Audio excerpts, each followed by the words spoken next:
builder! If I knew the GH5s was coming out, would I have gotten it instead? Yes!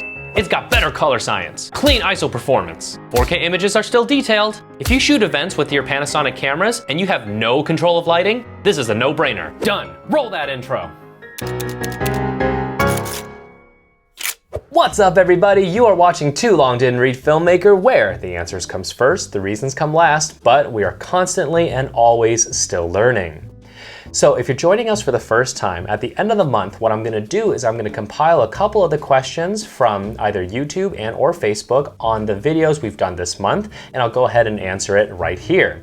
If you wanna go ahead and skip to the topic at hand, you can do so at this time code. All right, let's get started. So this month has been a geared-filled one. We had the VILTROX EFM Speedbooster. We had a battery-powered solution. We've also had a 7-inch monitor made by Lilliput or Neewer or a couple of the other different brands. And lastly, we have the Philips LED light bulb. So let's go ahead and start with the VILTROX. And the first question here is, I don't see my lens on the compatibility list. Will my lens work? As far as I can tell, the lens compatibility list basically seems to only be talking about autofocus performance.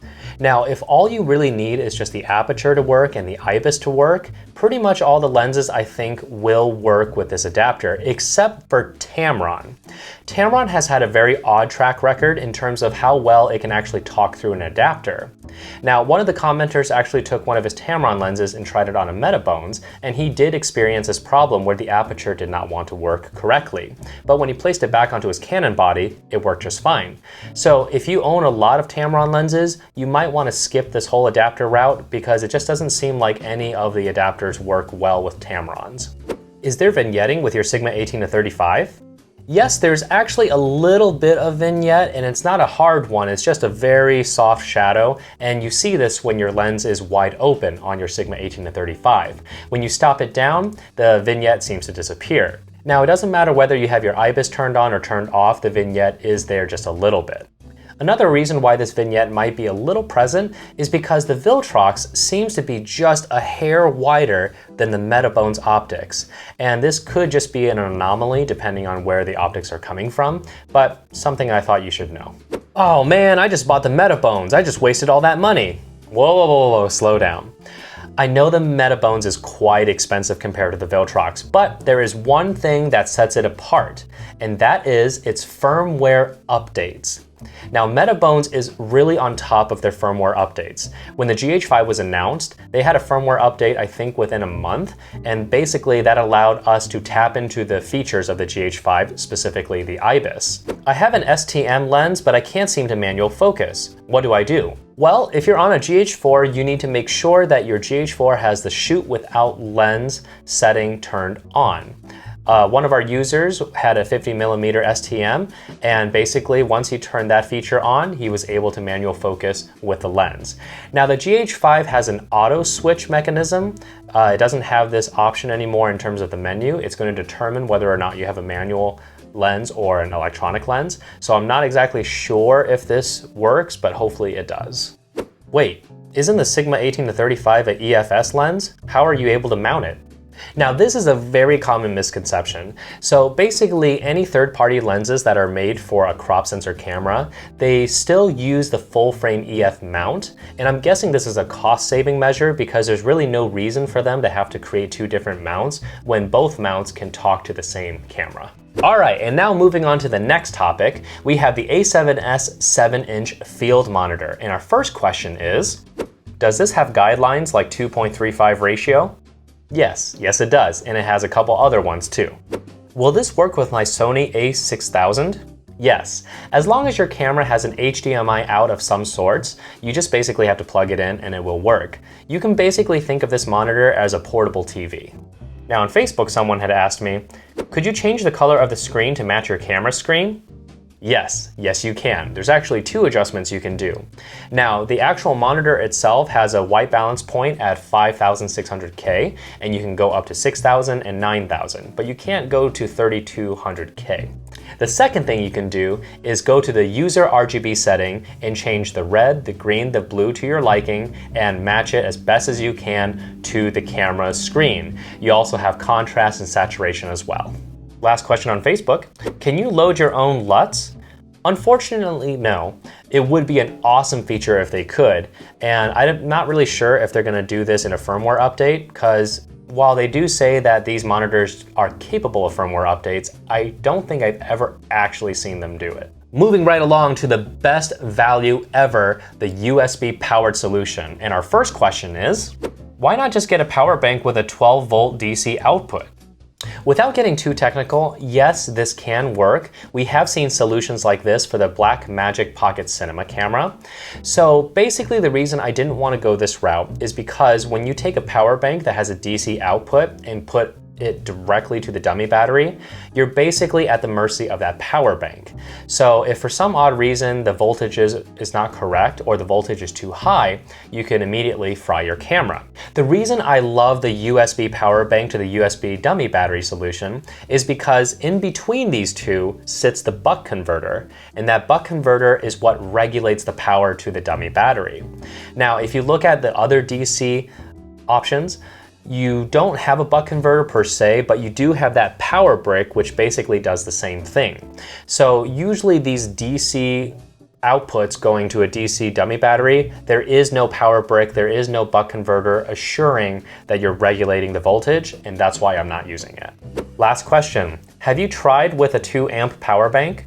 No, I have not. And one of the reasons why I haven't is because I never owned a power bank ever. This Anker is the only thing I've ever owned as far as a power bank goes. While there are plenty of 2 amp solutions out there, the main reason why I got the 3 amps was because I didn't want any chance that my current will dip below 2 amps. Because if it does, the camera will shut off, and it doesn't have a safe shut off at this point because you're using a dummy battery, so you will lose the video file that you were recording, and I just don't want that to happen. All right, we're hitting to the last question here, and this goes to the Philips LED light bulb, and the question is, when you say non-flicker, from what level of exposure are you talking about? When I did my flicker test, I went from 1/30th of a second all the way to 1/16,000th of a second shutter speed, and everything in between, I did not see any flickering. All right, guys, here comes the major question. If I didn't own any of these cameras, which one would I get, the GH5 or the GH5s? Had I known the GH5s was going to come out, I would have waited and definitely gotten the GH5s. From what I can tell on everyone's reviews from either Caleb Pike or Max Uria, they've shown that it does really well in low light in comparison to the GH5. The image is noticeably cleaner, and they don't seem to be losing any detail when it comes to 4K video or 1080. Now, one of the major complaints that people had was that they took away the IBIS feature, and I get it. The IBIS feature is amazing. I have a Sigma 18-35, I have Canon Cinema Primes, and then I have a bunch of vintage lenses, which none of them are optically stabilized. I get it. It is an awesome feature if those are all your lenses. But even still, I would go with the GH5s. When all things is said and done, depending on your shooting format, me shooting a lot of narrative work, chances are most of my rigs are already stabilized with a tripod or a monopod, and that's good enough. Now, I will say that having known the GH5s was coming out, I probably would have switched up my lens choices.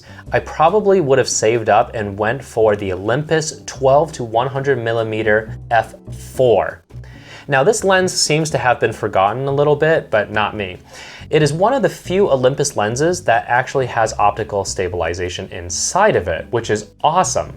Not only that, you have a focal length from 12 to 100, which basically gives you approximately the look of a 24mm all the way to a 200mm in full frame, which I think is insane for one lens to cover that range. Now, if you're familiar with the lens, you're probably saying to yourself, but f4, that's my depth of field. I can't have any shallow depth of field.